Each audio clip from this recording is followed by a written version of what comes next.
Para empezar a hablar sobre el tema de los criterios técnicos de disipadores de energía, tenemos que retroceder algunos pasos y entender que en nuestros cursos de agua existe el transporte de sedimentos, ya sea por arrastre, por saltación, pero siempre tenemos una carga sólida dentro de nuestros cursos de agua. Entonces, un curso de agua solo con agua en laboratorio, canal, escurrimiento en río, arroyo, va a tener allí una carga sólida de arena, limo, grava y así sucesivamente. Cuando miramos esta foto aquí, por ejemplo, tenemos una visión muy clara de cierto equilibrio en esta imagen. Entonces, es un río que posiblemente tiene una baja pendiente, con muchos meandros. Parece que aún no ha habido intervención humana en este curso de agua y nos transmite una sensación de equilibrio. Pero hoy en día tenemos diversas obras que muchas veces pueden alterar ese equilibrio y podemos tener el inicio de algunos efectos en cascada en nuestros cursos de agua. Entonces, el primer punto es que hoy en día tenemos muchas concentraciones de escurrimiento y cuando concentramos el escurrimiento en una determinada región, estamos aumentando el caudal de diseño en ese punto. Y si el caudal aumenta, la velocidad también aumenta. Y al aumentar la velocidad también aumenta el poder de erosión de esos escurrimientos. Un segundo punto es que muchas veces utilizamos la rectificación de manera excesiva.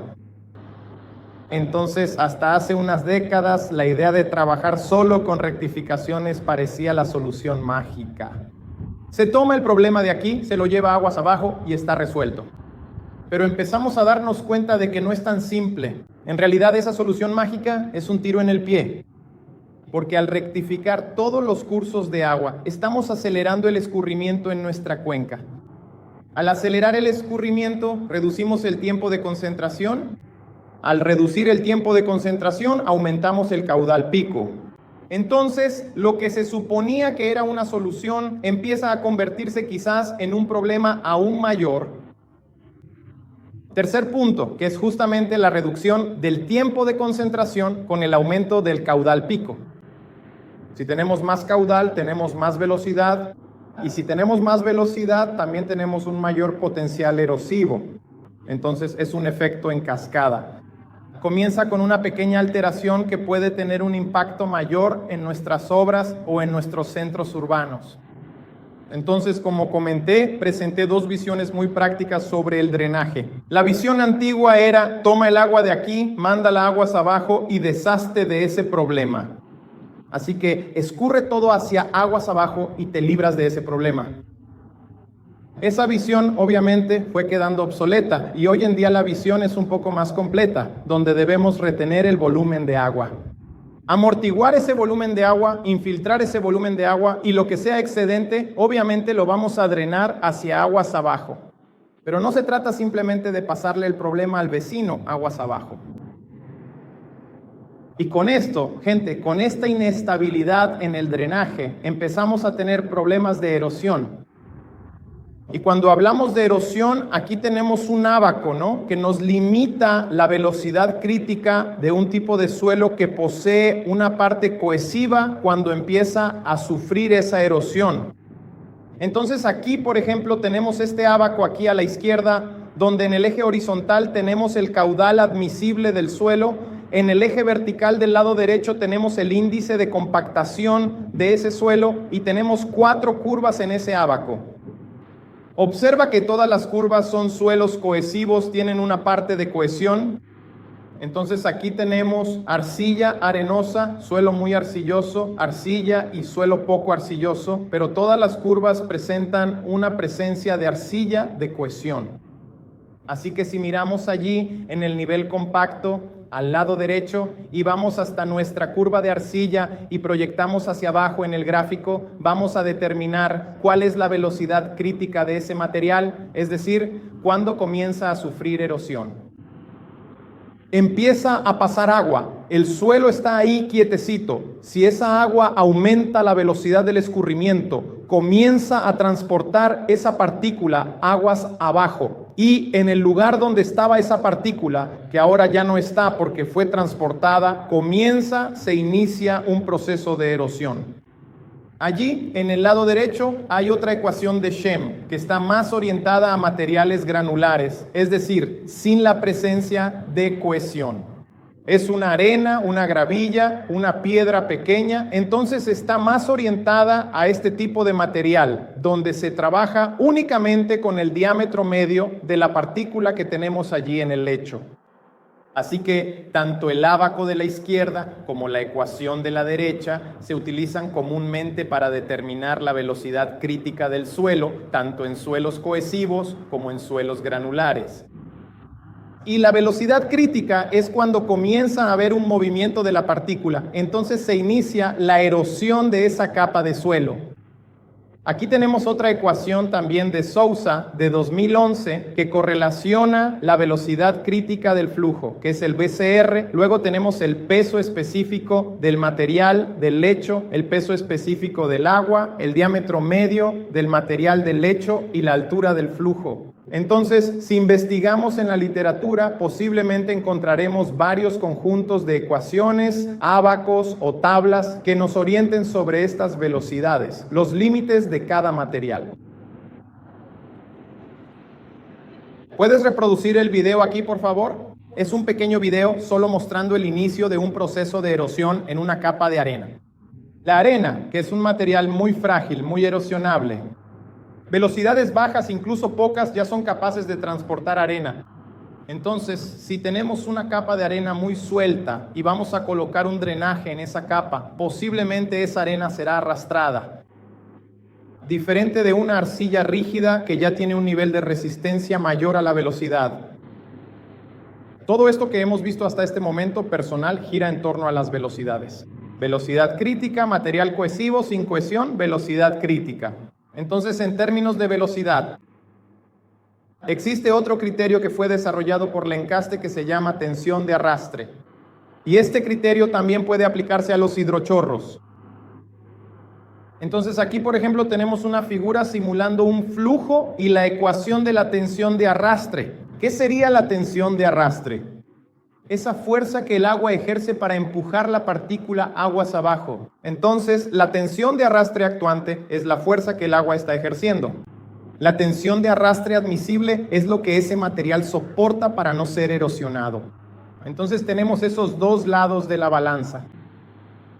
Esta ecuación toma en consideración el peso específico del agua, el radio hidráulico y la pendiente. Entonces, calculamos la tensión de arrastre actuante, la fuerza que el agua está ejerciendo para desplazar esas partículas y movilizarlas aguas abajo. En el lado derecho tenemos una tabla, donde en la primera columna aparecen los tipos de material: arena fina, arena con grava, grava gruesa, placas de césped y así sucesivamente. Y en la segunda columna tenemos la tensión de arrastre admisible de cada material. Entonces, cuando vamos a verificar nuestro escenario de proyecto, vamos a comparar la tensión de arrastre actuante con la tensión de arrastre admisible. Si la fuerza que el agua está ejerciendo es mayor de lo que ese suelo soporta, la tendencia es que se produzca un proceso de erosión. Entonces, esto dentro del criterio de tensión de arrastre. También investigando en la literatura vamos a encontrar varias tablas, varios ábacos también que van a corroborar con esta visión. Entonces aquí, por ejemplo, tenemos una consolidación. En la primera columna, tipos de material. En la segunda columna, velocidades críticas. Y en la tercera columna, también la tensión de arrastre admisible de cada material. Entonces todo esto, personal, es para que observemos qué es el inicio del proceso de erosión. ¿Habrá erosión o no? Entonces, es haciendo este análisis que vamos a responder esa pregunta. Bueno, si hacemos este análisis y llegamos a la conclusión de que en nuestro escenario, en nuestro proyecto, en nuestro estudio, va a haber erosión, vamos a tener que lidiar con algunos problemas de la erosión. Entonces, eso es lo que vamos a ver ahora. Cuando pensamos en erosión, existen varios tipos de procesos erosivos. Por el escurrimiento, por la lluvia, por el viento, nosotros vamos a enfocarnos en la erosión fluvial, por el escurrimiento. Y esa erosión fluvial puede comenzar con pequeñas cárcavas, con erosiones más superficiales, que si no se cuidan pueden ganar profundidad y convertirse en erosiones de mayores dimensiones. Cuando hablamos de erosión y cruzamos ese término con nuestras obras del día a día, sí existen puntos estratégicos en nuestros proyectos, en nuestras obras que son más críticos. Entonces, la erosión puede ocurrir en cualquier lugar, pero hay puntos donde esa erosión es más latente. Por ejemplo, imagina que estamos diseñando una red de drenaje de concreto, pad o cualquier que sea el material de un loteo, de un barrio nuevo, de un condominio. Ok, estamos proyectando, entonces estamos delimitando las áreas de contribución, caracterizando esas áreas con runoff, calculando el caudal de proyecto, dimensionando nuestras cunetas, bocas colectoras, red de drenaje. Perfecto. Entonces estoy dimensionando los diámetros de las redes. Solo que la red va a terminar en un determinado momento, no va a ser infinita. Va a haber un punto en el que habrá un desagüe. Y ese punto de desagüe es el punto crítico donde puede haber erosión. ¿Por qué? Porque el escurrimiento que ocurre dentro de la red de concreto o pad con 3-4 metros por segundo, el concreto lo soporta, va a resistir. El pad también posiblemente. Pero si yo descargo ese escurrimiento de 3, 4, 5 metros por segundo de velocidad en un suelo que no está preparado para esa velocidad, la tendencia es que se produzca un proceso de erosión, a menos que sea un suelo muy competente, una roca, un material muy compacto, o que tenga una lámina de agua muy elevada, que proporcione una disipación por resalto, y ese tramo esté protegido. Entonces vamos a hablar un poco más de eso más adelante. Pero si no tengo esas condiciones, si voy a descargar en un suelo natural, en un suelo sin vegetación principalmente, va a haber erosión. 3, 4, 5 metros por segundo va a causar erosión. Y esa erosión en el punto de descarga, que es un punto crítico, además de generar un agujero, un proceso de erosión que puede ir aumentando poco a poco, puede socavar la propia estructura. Entonces, su línea de red que estaba protegida entre alas puede colapsar red por red, pieza por pieza. ¿Por qué? Porque la erosión va socavando la estructura, va quitando la base de esa estructura. La estructura se queda sin base y se va rompiendo una a una. Entonces, el punto de descarga es un punto muy crítico para que estemos atentos a trabajar con estos procesos erosivos. Los alcantarillados que cruzan carreteras y caminos también son un punto crítico porque estamos instalando una infraestructura que cruza un curso de agua que ya estaba allí antes que nosotros. Entonces, nosotros que estamos cruzando el curso de agua, terminamos trabajando ya sea con alcantarillas o con pasos, algún tipo de obra.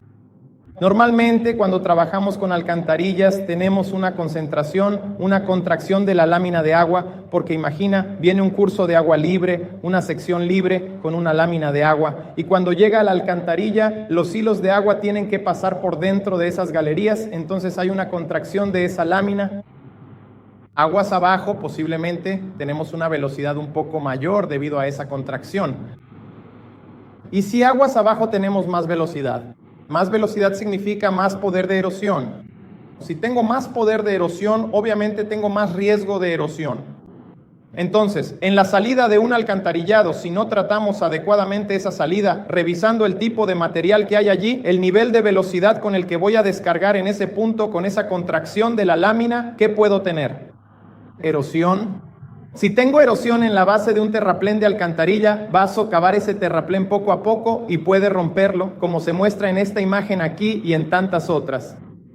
Obviamente, gente, este no es el único motivo por el que se puede romper una alcantarilla. La alcantarilla puede estar subdimensionada, puede pasar agua por encima, puede haber filtraciones por falta de compactación, un montón de cosas. Pero la falta de disipación en la salida puede generar erosión, esa erosión puede socavar la estructura y ese socavamiento puede provocar la ruptura. Otro punto crítico al que debemos estar atentos: cruces similar a la alcantarilla. El cruce va a tener una contracción menor que una alcantarilla, porque fíjate, a veces tenemos una sección más abierta, una galería más grande, un puente. Entonces, esa intervención puntual en el cauce tiende a ser menor porque es un vano mayor, una abertura más grande, no hay tanta contracción.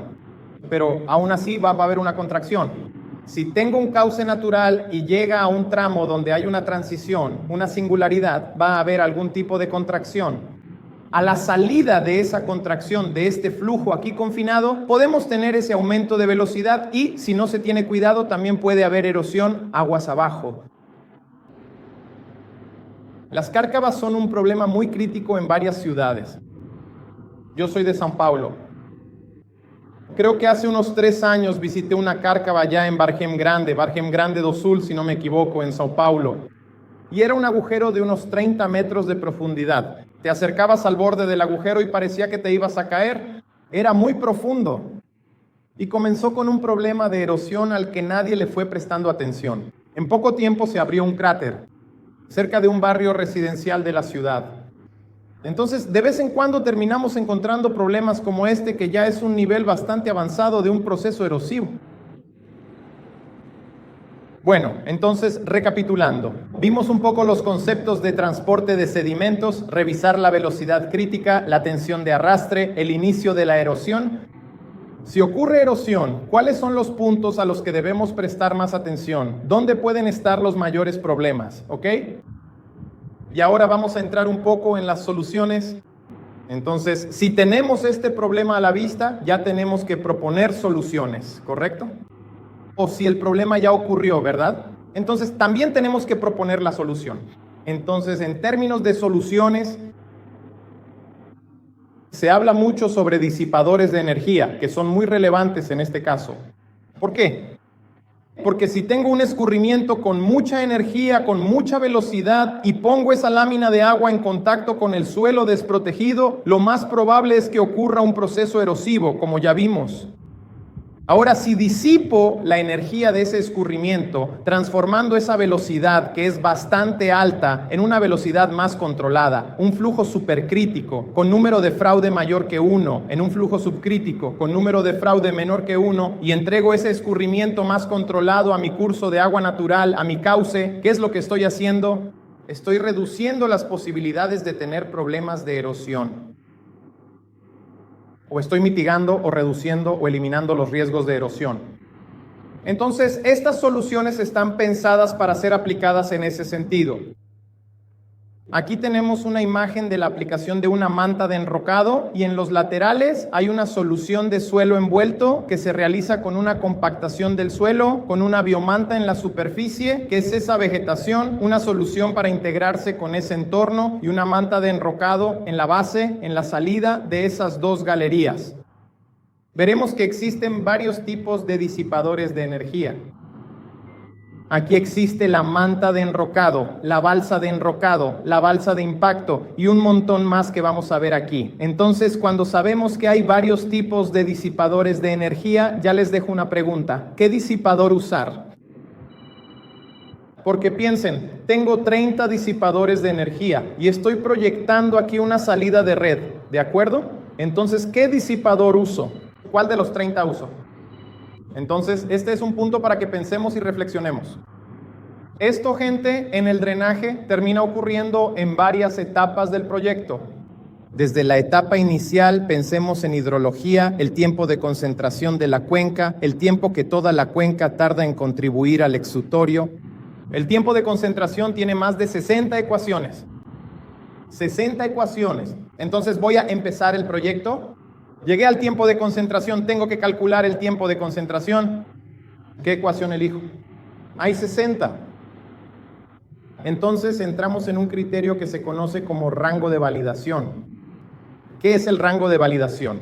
Imagina que un tipo allá en Estados Unidos seleccionó un montón de cuencas hidrográficas rurales con altas pendientes, estudió esas cuencas y desarrolló un método para el tiempo de concentración para cuencas rurales con alta pendiente. Si tomo ese método de él que funciona, fue probado, fue validado y aplico ese método allá en la región de Santos, por ejemplo, en São Paulo, que no va a ser una cuenca rural y no va a tener alta pendiente, va a tener una pendiente casi nula. Estoy aplicando un método que está validado, probado, que funciona, pero en una situación, en una circunstancia en la que no va a funcionar. Entonces, eso es la franja de validación, de saber de dónde vinieron los métodos, cuáles son las condiciones de contorno de ese método, para saber si al aplicar esa ecuación, en mi caso, ¿será que es coherente con lo que fue investigado, con lo que fue desarrollado? Porque si tomo una ecuación para una cuenca rural con alta pendiente y la aplico en una cuenca urbana con baja pendiente, la ecuación es buena, pero la estoy aplicando de forma incorrecta. ¿Entiendes? Entonces, franja de validación. Bien, cerrando este paréntesis, volviendo aquí al disipador, haciendo esta conexión, también hablamos de franja de validación, porque cada disipador que tenemos estandarizado hoy en día tiene un historial de pruebas de desarrollo de esos disipadores.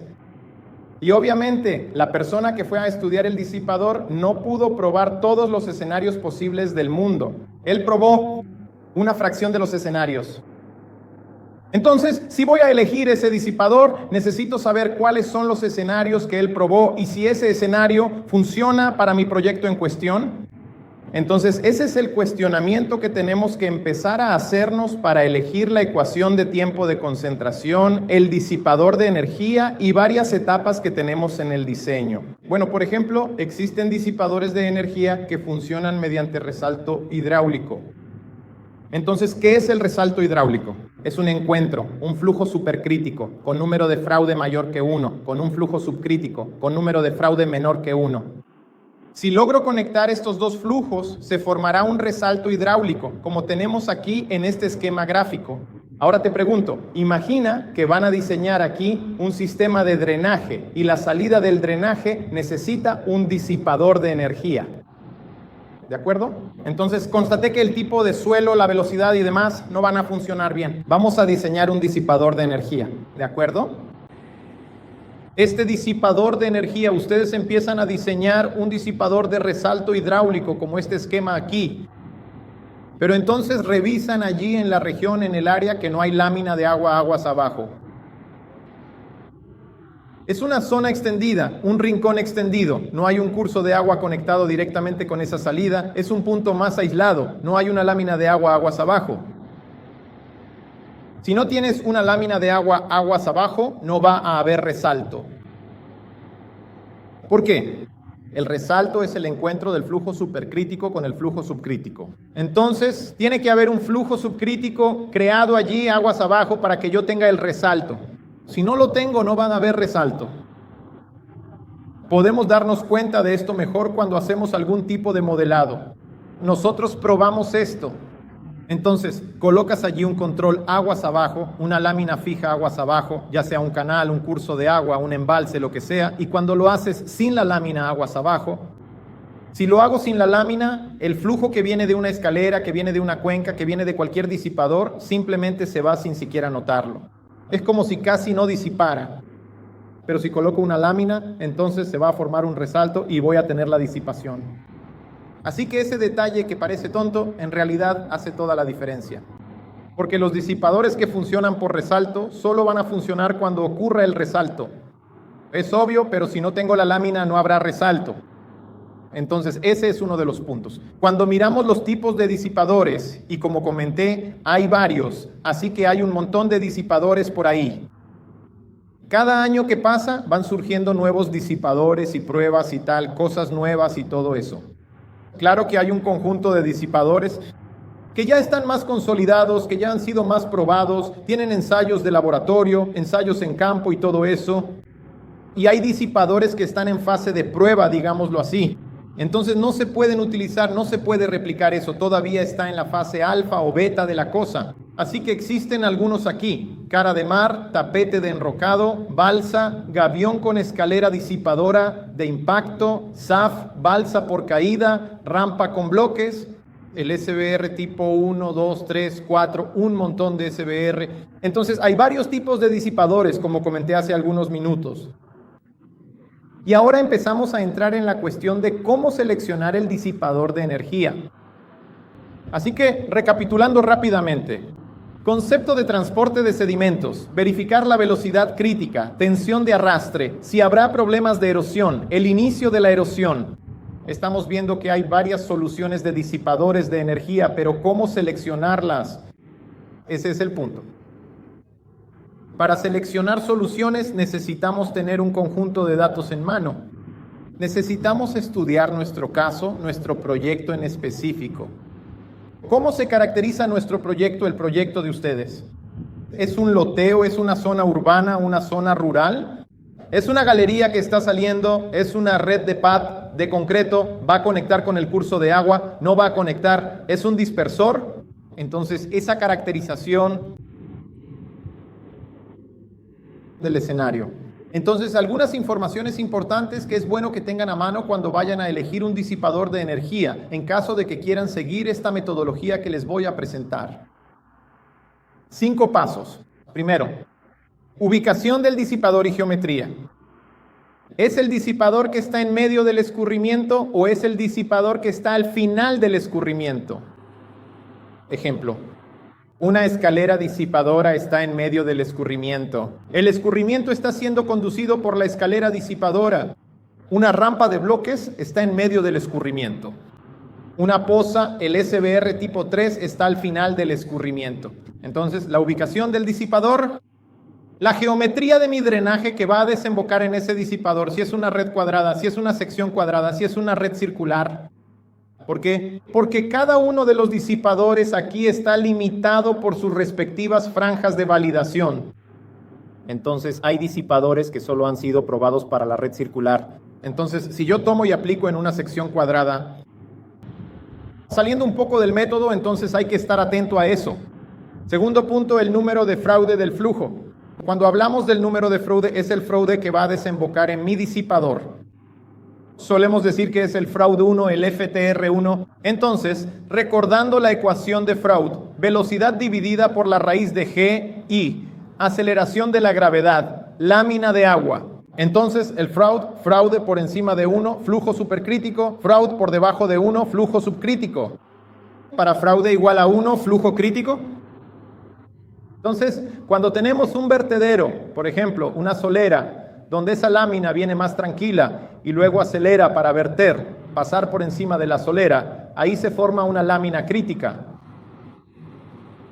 Cuando tengo una escalera disipadora, una red de drenaje con alta pendiente, vamos a tener flujos supercríticos muy probablemente. Entonces es bueno tener el número de fraude a mano para saber cuál es el número de fraude que tengo en la entrada de mi disipador. Esto se va a usar. Tercer punto, velocidad del flujo. Si tengo el número de fraude, tengo la velocidad, porque el fraude depende de la velocidad. Entonces, ¿cuál es la velocidad que va a entrar en el disipador? Otro punto al que debemos estar atentos. Cuarto punto, lámina de agua, aguas abajo. Este punto es importante, quería destacarlo. Entonces, les comenté sobre la formación del resalto. Si no tengo una lámina de agua, aguas abajo, no tengo la formación del resalto. Por lo tanto, saber si tengo la lámina de agua aguas abajo o si no la tengo es fundamental para la elección del disipador. Y si tengo esa lámina de agua, también es importante estimar esa lámina de agua. Imagina que vas a descargar en un curso de agua. Ese curso de agua tendrá su propia rugosidad, su pendiente y su sección transversal. Entonces, naturalmente, tendrá una lámina normal. Esa lámina será una lámina de control en la salida de mi disipador. Entonces está la red con alta velocidad, está el disipador intermedio y está la lámina de control del curso de agua en el que voy a descargar. Así que esa lámina es importante y también verán por qué en la secuencia. Y el caudal de entrada, entonces el caudal que voy a estar descargando en mi disipador. ¿Por qué? Porque hay disipadores que han sido ensayados hasta X metros cúbicos por segundo de caudal. Si mi proyecto va al doble, ¿será que aplicar ese disipador será una buena idea? No fue ensayado hasta el doble, fue ensayado hasta X. Entonces, saber el caudal de entrada también es importante. ¿De acuerdo? Entonces, estas son algunas premisas aquí personal que son levantamientos que tenemos que hacer para poder elegir de forma más asertiva los disipadores de energía. Y aquí está esta tabla de un trabajo que se hizo en Portugal. Y esta tabla consolida algunos tipos de disipadores de energía y sus respectivas franjas de validación. Por ejemplo, en la primera columna tengo los tipos de disipadores. Manta de enrocado, balsa de enrocado, protección con gaviones, balsa por impacto tipo SAF, PVD, tipo ESC, que son muy parecidas. Contracostas tipo 4, caída simple. Estructura con caída de bloques, rampa con bloques, rampa con travesaño, estructura con escalones. Es un conjunto de disipadores de energía en la primera columna. La segunda columna tiene el número de fraude para el cual estos dispositivos fueron ensayados. Entonces, mira qué interesante. Aquí tengo que para la manta de enrocado no se registró el número de fraude, así que está en blanco. Pero la balsa de enrocado fue ensayada para números de Froude de hasta 3, de 2,5 a 3. Entonces, si mi número de Froude es de 4 o 5, obviamente, trabajar con una balsa de enrocado tal vez no sea la mejor elección, porque estoy fuera del rango de validación para el cual este dispositivo fue desarrollado. Luego está la protección de gaviones, hasta 4,5, la balsa por impacto y así sucesivamente. El número de Froude aquí para cada tipo de material. Después tenemos la tercera columna, que son las velocidades para las cuales se ensayó este disipador. Entonces recuerda que mencioné que tenemos en mano la velocidad de nuestra red, que va a desembocar en el disipador, porque sé que algunos disipadores funcionan mejor para velocidades de hasta 4,5 metros por segundo. Si tengo 5 o 6, bueno, es mejor elegir otro disipador. Cuarta columna, altura del agua, aguas abajo. También les comenté sobre esos puntos principales, iniciales de este proceso. Entonces, mira qué interesante.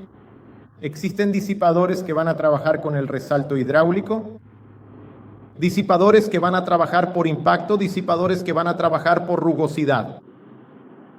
Por ejemplo, el tapete de enrocado no necesita una lámina de agua aguas abajo, porque no va a trabajar necesariamente con el resalto hidráulico, sino que va a trabajar con la disipación a lo largo de la franja del tapete, ya que el tapete de enrocado es bastante rugoso. La piedra bruta ahí va a tener una alta rugosidad, así que vas extendiendo esa lámina sobre la piedra bruta. Entonces vas a disipar esa lámina a lo largo del tapete y no por medio de un resalto. Por eso no se necesita una lámina aguas abajo.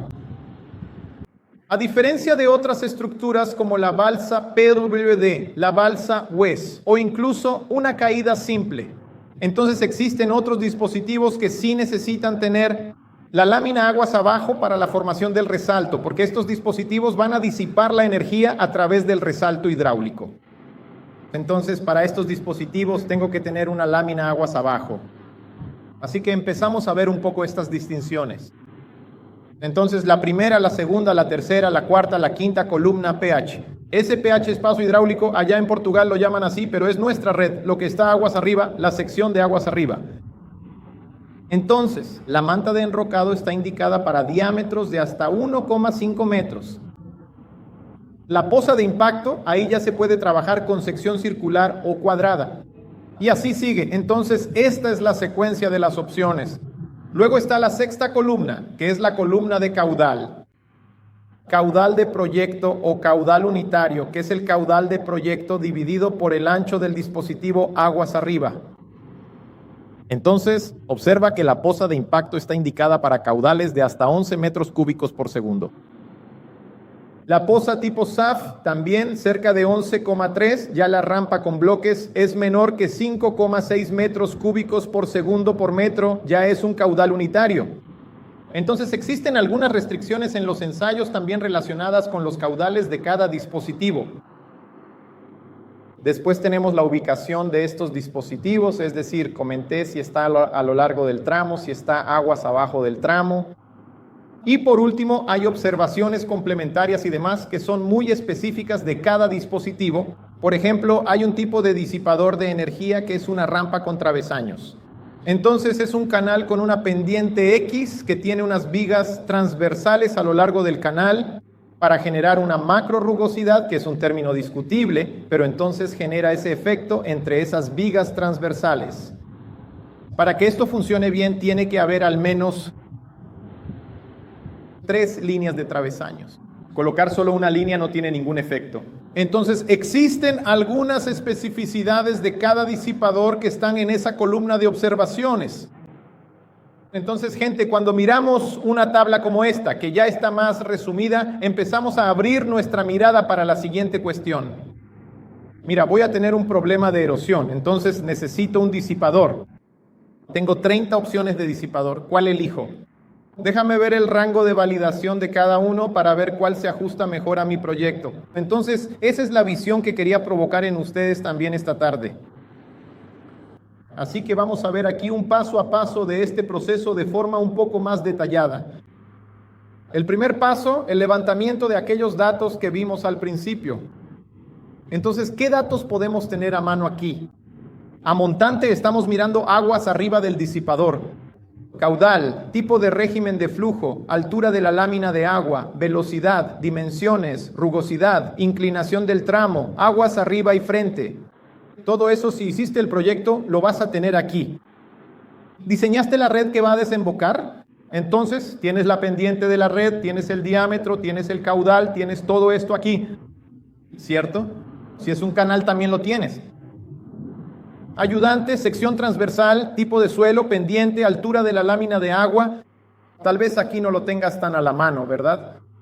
Pero lo que se recomienda es que tengamos los datos a la mano para que podamos elegir al menos estos 4 ítems aquí. ¿Qué tiene el ayudante? La sección transversal ¿de qué? ¿Qué tipo de material tengo en el ayudante? ¿Qué tipo de suelo tengo ahí? ¿Cuál es la pendiente de esta sección auxiliar? ¿Cuál es la profundidad normal del agua? ¿Qué encontraré allí? Es un arroyo, pero ¿cuál es la profundidad del agua de ese arroyo? Esos son los puntos aguas abajo. Paso 2. Análisis de velocidad. Y aquí también puedo incluir las tensiones. Analizamos ambos criterios, velocidad crítica y tensión crítica. Entonces, vamos a incluir este análisis en el mismo paquete. Bien, entonces mira, ¿la velocidad efectiva del flujo es mayor que la velocidad admisible del suelo? Una pregunta, si la respuesta es sí, probablemente tendré que prever un disipador de energía. Puse un asterisco ahí, ¿de acuerdo? ¿Por qué? Porque mira, si la velocidad que tiene el agua es mayor que la admisible para el suelo, significa que va a tener fuerza para arrastrar esas partículas del suelo y provocar una erosión. Pero puedo prever un disipador para evitar ese problema. O también en algunos casos, aunque la velocidad sea mayor, puedo observar el perfil del terreno aguas abajo. Es decir, si tiene una excavación natural y se estabiliza, tal vez no necesite un disipador. Pero aquí ya es un estudio un poco más profundo o también puedo tener un cambio en el proyecto. Entonces, si tengo lo que ocurre bastante, una caída hidráulica con escalera disipadora, donde la velocidad es muy alta y el caudal está muy concentrado, si tengo 2 caídas y divido el caudal de aporte entre 2 caídas, voy a facilitar esa disipación. Así que, si hay un cambio en el proyecto, muchas veces incluso puedo descartar el disipador debido a la modificación del proyecto. Ahora, si no tengo nada de eso, posiblemente vamos a tener que trabajar con el disipador. Si la velocidad del agua es menor que la velocidad admisible del suelo, entonces no hay razón para tener un disipador, ¿de acuerdo? Si el agua no ejerce una fuerza suficiente para movilizar las partículas del suelo, no habrá erosión. Porque incluso podría empezar a haber sedimentación, pero no erosión, así que el disipador no sería necesario. Tercer paso. Ahí vimos esa gran tabla y todo eso, donde hacemos una preselección de cuáles disipadores se ajustan mejor a nuestro problema actual. Entonces, de esos 30 disipadores, voy a mirar el rango de validación de cada uno, entender cuáles disipadores se ajustan mejor a mi problema, a mi red, a mi proyecto, a mi loteo. Voy a realizar una preselección. Así pues, a partir de esta preselección vamos a hacer una concesión. En otras palabras, a partir de esta selección inicial, se evaluará qué dispositivo sería el mejor. ¿Y cómo suelo evaluar qué dispositivo es el mejor? En cuanto al costo, sí. Ingeniería, relación costo-beneficio. Entonces, el costo del dispositivo. Pero otra cosa que también me gusta evaluar es lo siguiente. Es la seguridad que tenemos con ese dispositivo. Y esto puede ser un tema un poco abstracto, pero es lo siguiente. Si vuelvo a esta tabla aquí, observa que hay dispositivos cuyos ensayos fueron más robustos. Tengo más datos, tengo más información, tengo más variaciones, tengo más exposición a diferentes escenarios para ese dispositivo. Entonces, para mí, ese dispositivo tiene un peso mayor, ¿entiendes? Ha sido más estudiado, tengo más seguridad en él.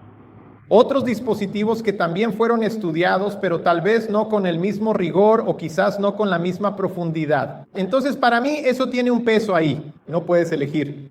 Voy a elegir aquel del que tengo más base de datos, del que tengo más historial de ensayos, tanto físicos como computacionales, del que tengo más recursos para evaluar ese asunto.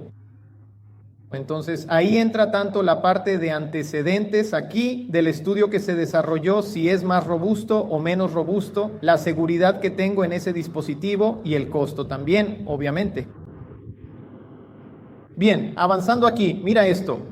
Esa tabla que mostré también tiene este diagrama de flujo que quizás deje un poco más claro este proceso de elección, ¿de acuerdo? Entonces, este primer árbol aquí de toma de decisiones tenemos lo siguiente.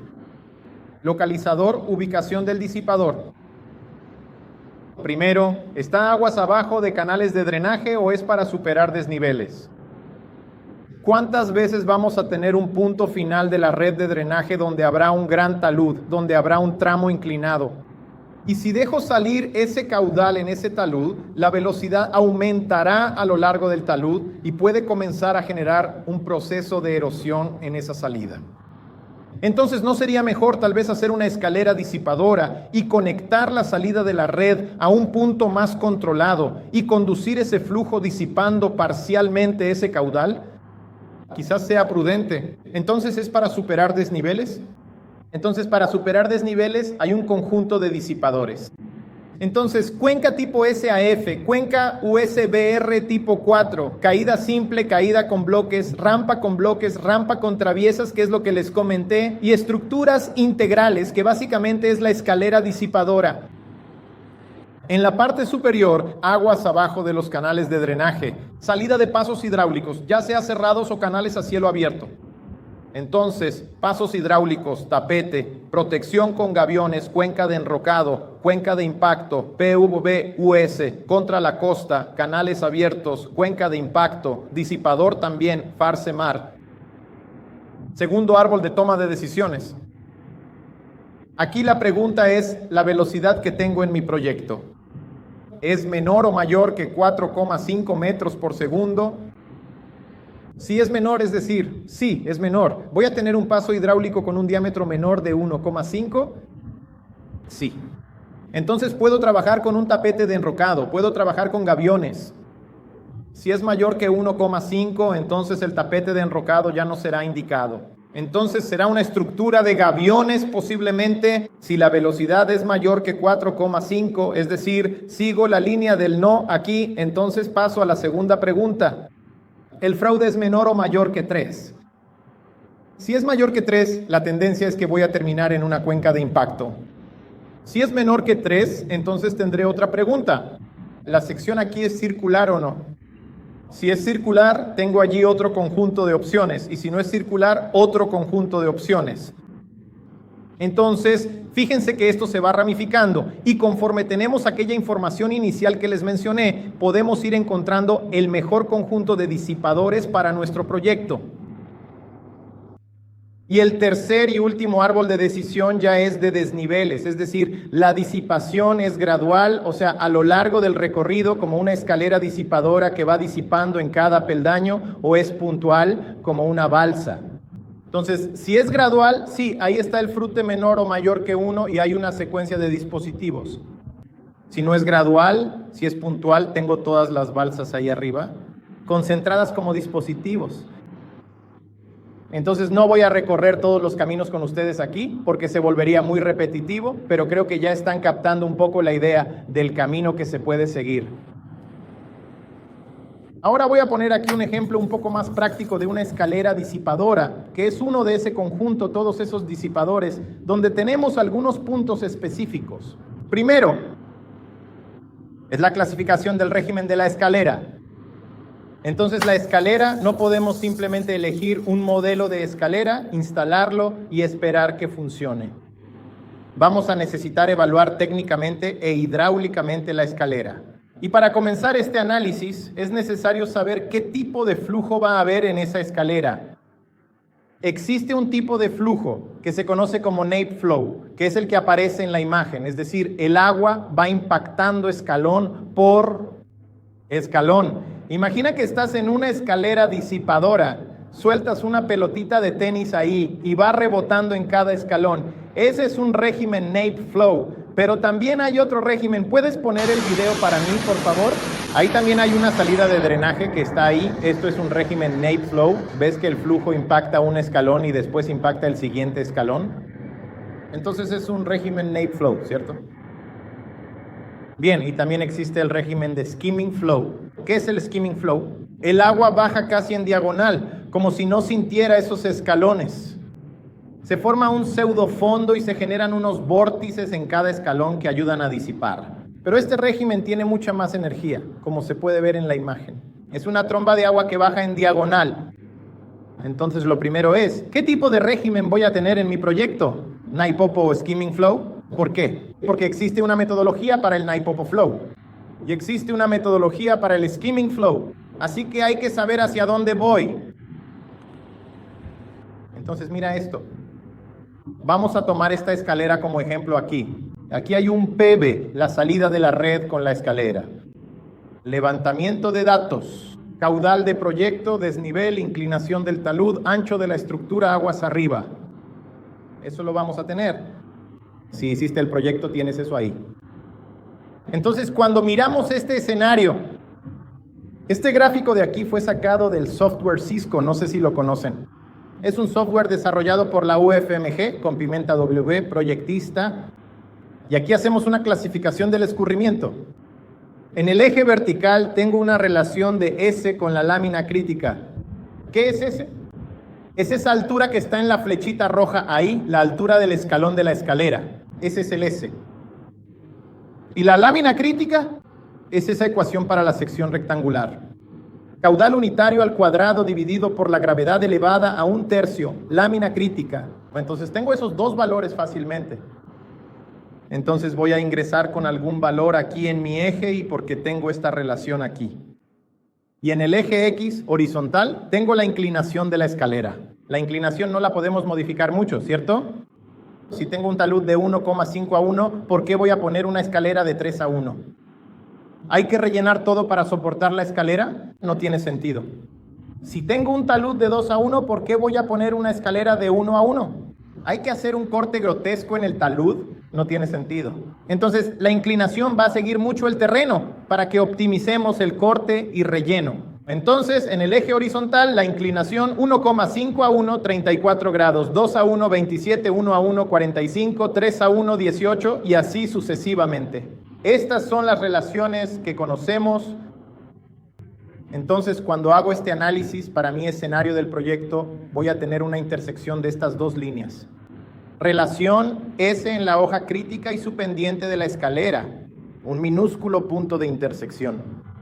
Si ese pequeño punto está por encima de esa curva naranja, mi flujo es como una pelota de tenis que se atasca en cada paso, nuca de flujo. Si está por debajo de la línea verde, mi escorrentía es como un torrente de agua donde el flujo apenas siente el escalón. ¿Y si está en el medio? Ni por encima de la naranja, ni por debajo de la verde. ¿Qué sucede? Es un régimen de transición.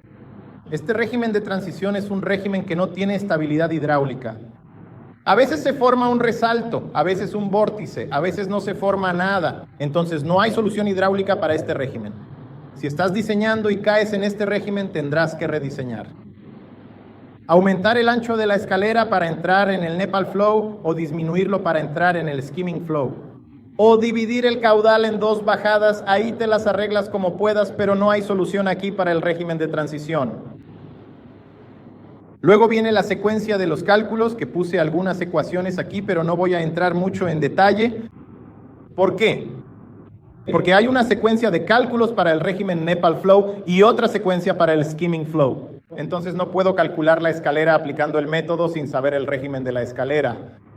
¿Entiendes? Por eso es necesario clasificar el régimen para después, es Naples Flow, entonces vamos a utilizar el conjunto de ecuaciones para Naples Flow, ¿ok?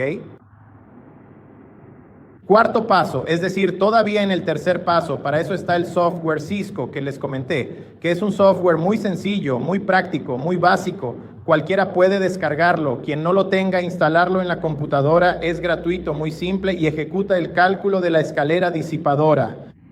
¿Por qué? Porque trabaja con las metodologías de Chanson, Otsu y Suda, que son investigadores en esta área de escaleras disipadoras.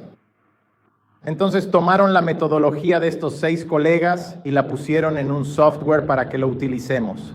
Eso es el FMG con el toque especial. Análisis de resultados. Esta tabla aquí es una tabla de velocidad admisible para el gavión. Si estamos calculando la escalera como vimos en Gavión, entonces clasifiqué el régimen de la escalera, Beak and Abel Flow. Voy a aplicar la secuencia de ecuaciones de EPO-Flow. ¿Qué obtendré? Profundidad del agua, velocidad final como datos de salida. Ahora necesito comparar esta velocidad, este caudal, esta profundidad del agua con mi equipo. Porque mira, si tengo una escalera con una velocidad de 15 metros por segundo, no voy a chocar contra un muro de gaviones. No podrá soportarlo. Ningún concreto lo soportará adecuadamente.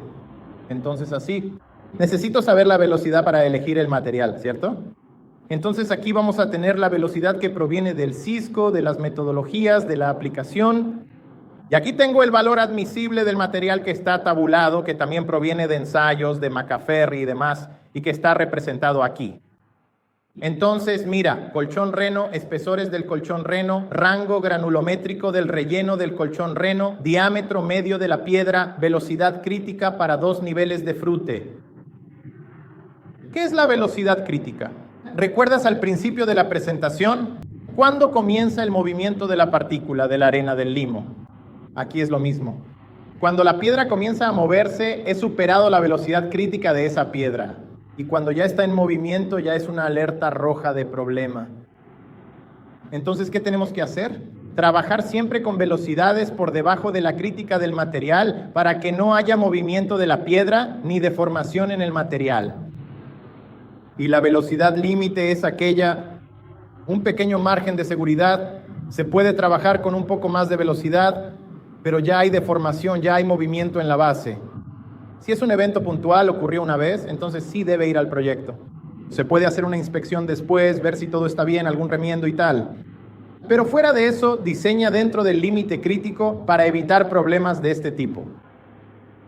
Entonces aquí está el informe de salida del Cisco, sale la velocidad final y el FRUT. Y ahí también hay una tabla de velocidad admisible para el gavión tipo caja, con medio metro de altura o 1 metro de altura. Entonces, las velocidades críticas también del gavión tipo caja y también la velocidad límite. Observa que la velocidad crítica para un frude que llega hasta 3 es un poco menor que para un frude de 1,5, que es un flujo más agresivo. Otro detalle, chicos, la ecuación de Manning no se debe usar en escaleras. Creo que es... Déjenme ver aquí en lo mojado, ustedes ya deben saber bien esto, pero es bueno reforzarlo. Existen métodos específicos para las escaleras. Otro punto que genera mucha discusión, escalera trapezoidal. ¿Existe alguna metodología? No existe. La verdad es que no hay. ¿Por qué? Porque los ensayos que se hacen de escaleras en laboratorio son como esa foto, una pared de concreto y la otra de acrílico, la escalera en el medio y se ve la lámina de agua. Entonces la sección teóricamente es rectangular. Ese triángulo adicional en los laterales, no sabemos muy bien cómo se va a comportar. Puede ser que si aplico el método de la escalera rectangular en la trapezoidal funcione. Puede que sí, puede que no. Es un área más gris, ¿entiendes? Entonces existen varias obras con escaleras trapezoidales que están funcionando. Así que es un área gris que todavía necesita un poco más de investigación. ¿La parte aguas abajo de la escalera necesita alguna protección adicional? Muy probablemente va a necesitar algo. Porque a veces la gente dice así, pero ¿escalera disipadora no va a disipar energía ya? Sí, parcialmente, pero ese desnivel como aquí, 17 metros de desnivel. El agua no va a llegar al pie de la escalera suave, tranquila. No, acaba de caer 17 metros. Pero cayó en escalones. Cayó, pero son 17 metros. Entonces el flujo al pie de la escalera todavía tiene mucha velocidad. Es mejor que hacer un tobogán, hacer un canal inclinado, ahí sería mucho mayor. Los escalones van a disipar parcialmente, pero al pie de la escalera, cuando revisamos, las velocidades siguen siendo altas. Entonces muchas veces es común que tengamos elementos complementarios de disipación, franjas de enrocado, algunas balsas. Otro punto importante, estos ensayos aquí, todas estas metodologías, fueron hechas para escaleras de grandes dimensiones, digamos así, escaleras de vertederos principalmente, ¿no? Hoy aplicamos estas metodologías para escaleras de carreteras, escaleritas pequeñas, de urbanizaciones y demás, y funcionan bien. Pero hay un detalle importante, mira. Cuando miras ahí, no sé si el personal del fondo va a poder ver, pero esta imagen de la derecha, aquí también se puede ver mejor. Los ensayos se hacen así, es como si fuera una represa con una escalera después. Entonces la lámina de agua sube, sube, sube y luego desborda en la escalera. ¿Lo ves aquí? Está subiendo, subiendo y luego empieza a desbordar por la escalera. Esto aquí caracteriza que la condición de contorno de entrada en la escalera es un flujo subcrítico, que es un flujo que estaba detenido y empezó a bajar por la escalera. En nuestras obras a veces tenemos una red que va a conectar con la escalera, que ya es una red supercrítica. Velocidad de 6 metros por segundo, va a entrar en la escalera, el agua va a saltar los escalones. No se va a pegar al escaloncito de forma bonita, salta el escalón. Entonces, la condición de entrada de los métodos de escalera es siempre subcrítica. Por eso muchas veces tenemos que estar muy atentos a lo que vamos a tener aguas arriba, para ver si nuestro método realmente se está ajustando a la realidad. De lo contrario, va a haber una tromba de agua en la obra, el agua va a saltar los escalones y todo va a suceder de manera totalmente diferente a lo que se había previsto. Además de que el Cisco, y también hay algunas hojas de cálculo que terminé desarrollando, pero está el software OpenFlow que estaba comentando con el personal aquí antes de empezar también. Este software es una de las únicas herramientas con las que puedes hacer un análisis hidráulico en 3D, por ejemplo, de una escalera disipadora como se muestra en esta imagen. Entonces tengo Cisco, tengo RecRas, tengo Swing. Ninguno de estos softwares hace análisis de escaleras en 3D. OpenFOAM es uno de los que lo hace. Trabaja con las ecuaciones de Navier-Stokes en las 6 direcciones y todo lo demás. Entonces, la posibilidad cuando la cosa se complica en el proyecto, mi escalera es muy fuera de lo convencional, no encaja en la rigidez técnica de los métodos de Cisco y demás, es un recurso que todavía tengo para resolver ese problema. Hay una escalera, luego hay una berma, hay otra escalera, hay una caja. Toda esa geometría no la puedo modelar simplemente en una hoja de cálculo o en Cisco. Entonces hay que tener un recurso un poco más avanzado. Y ese recurso termina siendo OpenFOAM. Aquí hay otra escalera. ¿Puedes poner el video, por favor? Aquí hay otra escalera, también es de gavión con una protección de concreto, ¿verdad? Entonces se puede ver aquí toda su estructura en gavión tipo caja, los laterales, la base, los escalones, ¿no? Esta es de la antigua escalera, ¿verdad? Que había allí en la región. Entonces tiene un tramo de escalera, tiene una berma, luego baja a otro tramo, tiene otra berma y así sigue esa escalera. Y fíjate que tiene una capa de concreto gris en la pared y también en la base. ¿Por qué? Porque la velocidad de ese escurrimiento es mucho mayor de lo que el gavión soporta. Entonces, si expongo el gavión a ese nivel de velocidad, la piedra se va a mover, se va a deformar. Voy a tener patologías. Así que fue una forma de proteger ese movimiento de la piedra. Entonces, solo vamos a saber eso. Si clasificamos el escurrimiento, si calculamos el escurrimiento, si vemos la velocidad, si vemos lo que soporta el gavión y decimos, pucha, va a haber que poner concreto. Otro ejemplo aquí, ahora es, si puedes poner el video también, por favor. Este de aquí es un modelado en OpenFOAM. Los primeros segundos se descartan porque hay esa tromba de agua que baja de golpe hasta la formación del resalto, pero ahí puedes evaluar desde la lámina aguas arriba, la bajada y la formación de un resalto. Lo bueno es que podemos ir midiendo la velocidad, la lámina de agua, cada paso en el tiempo ahí también, en 2D o en 3D. ¿Puedes poner ese video también, por favor?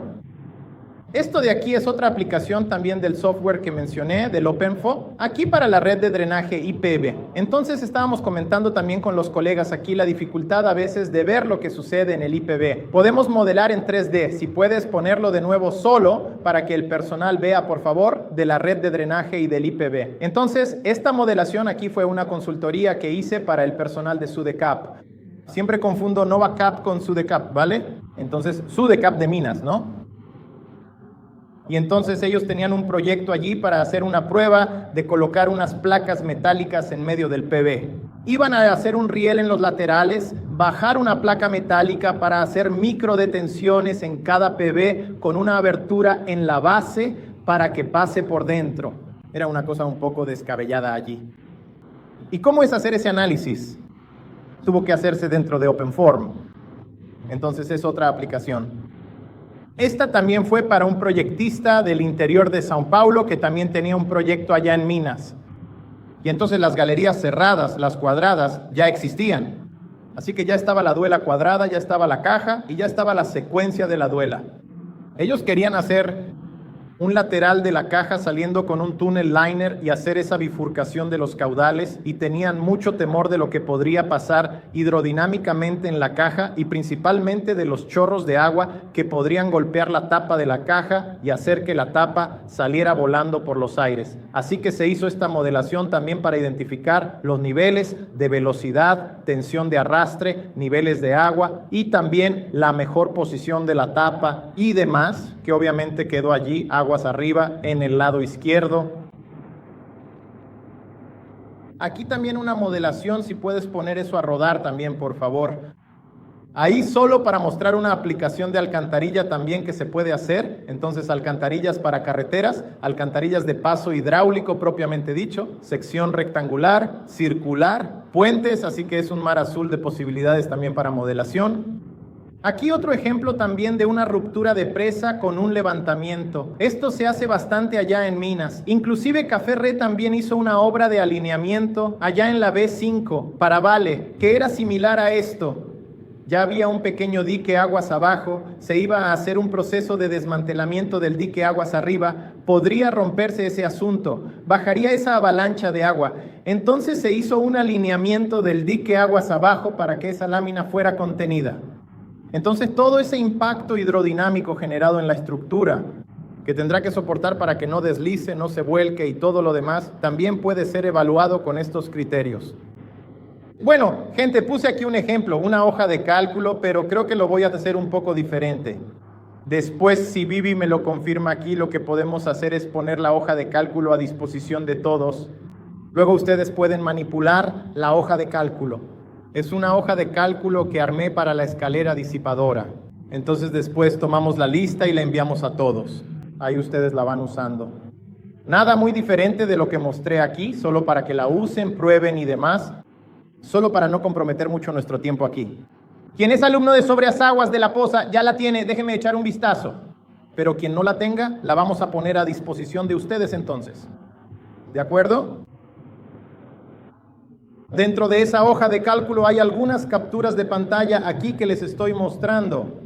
Clasificación del escurrimiento, ¿verdad?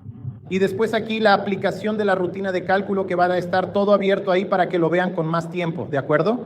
Queda para quien quiera mirar con más detalle también. ¿De acuerdo? Entonces, gente, para cerrar aquí la presentación, quienes quieran conocer un poco más a fondo nuestro trabajo, tienen una buena oportunidad porque mañana a las 8 de la noche vamos a hacer un evento en vivo y online en nuestro canal de YouTube. Incluso quien quiera inscribirse, aquí está el código QR. Así que vamos a mostrarles de forma más profunda algunas de estas aplicaciones, estas técnicas, estos softwares, las metodologías, para que puedan conocer un poco nuestro trabajo en esta área de capacitación. Como dije al principio, es un área en la que estamos viendo muchas oportunidades en el mercado. Hemos observado muchos problemas de drenaje que son crónicos, no solo aquí en Brasilia, sino en todo el país. ¿Verdad? El problema de drenaje en la escuela y en la región ocurre por todos lados. Son crónicos, se han intensificado y al mismo tiempo tenemos la necesidad de contar con profesionales calificados y especializados en esta área para poder llevar adelante estos proyectos y estas consultorías. Así que nuestro trabajo es precisamente formar a estos profesionales para que también actúen en esta área. ¿De acuerdo? Y también quiero dejar aquí mi agradecimiento a todos ustedes, una vez más al convite de Macaferri. Y aquí están nuestros contactos oficiales, así que ahí tienen nuestro sitio web /blog, donde también hay varios artículos técnicos disponibles para ustedes, para quien quiera descargarlos después, imprimirlos. Somos muy activos en las redes sociales, Instagram, LinkedIn, Facebook. En el canal de YouTube también hay un montón de clases sobre estos temas que tratamos aquí con ustedes. Nuestro Telegram, mi correo oficial, que es contacto. Y ahí está nuestro equipo de atención con varios números de WhatsApp también para quien quiera ponerse en contacto con nosotros después. ¿De acuerdo? Entonces, una vez más, gente, muchas gracias por su atención, por la invitación de Macaferri y sigo a disposición también. ¿Está bien? Muchas gracias.